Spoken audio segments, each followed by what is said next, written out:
বংশগতির পথ ধরে আমরা প্রায় অনেকটা এগিয়ে এসেছি। জেনেছি মেন্ডেলবাদ, আবার জেনেছি মেন্ডেলবাদের ব্যতিক্রম। বিজ্ঞানী মেন্ডেলের থেকে জানতে পেরেছি মনোজিনের কনসেপ্ট, অর্থাৎ একটা জিন একটাই বৈশিষ্ট্য প্রকাশ করে। আবার শিখেছি কয়েকটা জিন একসঙ্গে একটাই বৈশিষ্ট্য প্রকাশ করছে, যাকে বলে পলিজিন, যেটা মেন্ডেলবাদের একটা অন্যতম ব্যতিক্রম। এবার যে টপিক নিয়ে আলোচনা করব সেখানে দেখব অনেকগুলো নন অ্যালিলিক জিন একটাই বৈশিষ্ট্য নির্ধারণ করে, যা বংশগতির সাধারণ নিয়ম মেনে সঞ্চারিত হয় না। এই নন অ্যালিলিক জিনগুলো এক জেনারেশন থেকে পরের জেনারেশনে ইনহেরিট করার সময় নিজেদের মধ্যে ইন্টারঅ্যাক্ট করে আর প্রকাশ ঘটায় নতুন এক বৈশিষ্ট্যের। আজ আমাদের আলোচনার টপিক হলো জিনের মধ্যে ঘটা ইন্টারাকশন, অর্থাৎ জিন আন্তঃক্রিয়া। প্রথমে আসি কোলাবোরেট জিন প্রসঙ্গে।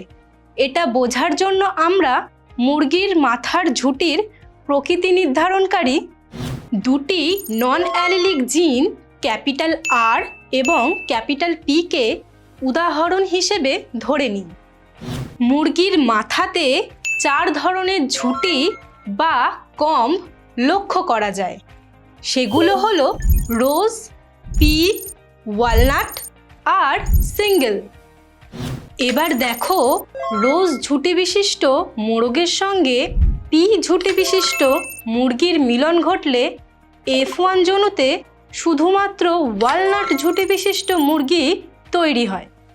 আবার দুটো ওয়ালনাট মুরগির মিলনে F2 জনুতে ওয়ালনাট, রোজ, পি আর সিঙ্গেল ঝুঁটি বিশিষ্ট 4 ধরনের মুরগি তৈরি হয়, যাদের ফেনোটাইপিক অনুপাত 9:3:3:1।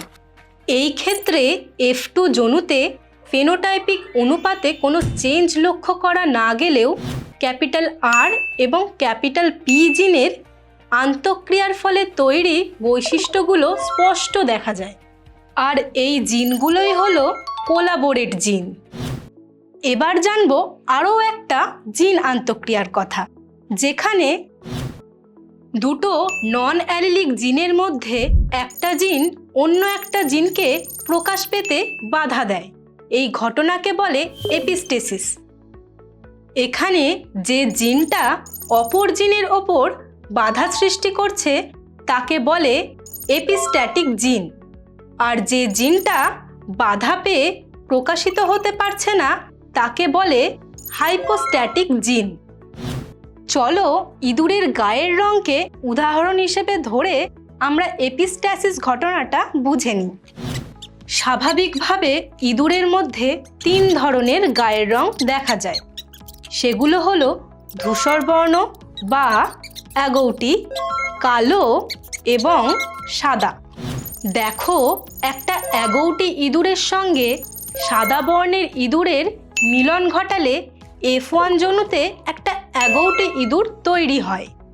এরপর দুটো অ্যাগৌটি ইঁদুরের মিলন ঘটলে F2 জনুতে অ্যাগৌটি, কালো আর সাদা এই 3 বর্ণেরই ইঁদুর পাওয়া যায়। এই ক্ষেত্রে F2 জনুতে ফেনোটাইপিক রেশিও 9:3:3:1 এর পরিবর্তে হয় 9:3:4। এই ক্ষেত্রে এপিস্টেসিসের ফলে F2 জনুতে অ্যাগৌটি আর সাদা ছাড়া কালো রঙের ইঁদুর তৈরি হচ্ছে। এপিস্টেসিসের অনেকগুলো টাইপ আছে, সেগুলো এক ঝলকে দেখে নিই।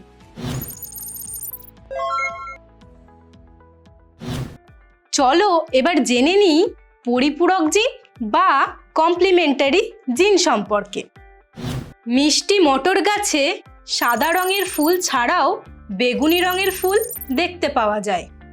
দুটো জিনের একত্রিত প্রভাবের ফলে এই বেগুনি রং প্রকাশ পায়। যে কোনো একটা জিন না থাকলে ফুল বেগুনি রঙের পরিবর্তে সাদা হয়। তাহলে বলা যায় এই দুটো জিন পরস্পরের পরিপূরক জিন। কমপ্লিমেন্টারি জিনের পরেই আসি অনুপূরক জিন বা সাপ্লিমেন্টারি জিন প্রসঙ্গে। এই অনুপূরক জিনের প্রভাব আমরা দেখতে পাই ভুট্টার বেগুনি রঙের দানা শস্যতে। এই ক্ষেত্রে দুটো প্রকট জিনের মধ্যে একটা জিন নির্দিষ্ট ফেনোটাইপ সৃষ্টি করে, আর অপরটা নির্দিষ্ট কোনো ফেনোটাইপ প্রকাশ না করলেও প্রকট জিনটার প্রভাবকে চেঞ্জ করে দেয়।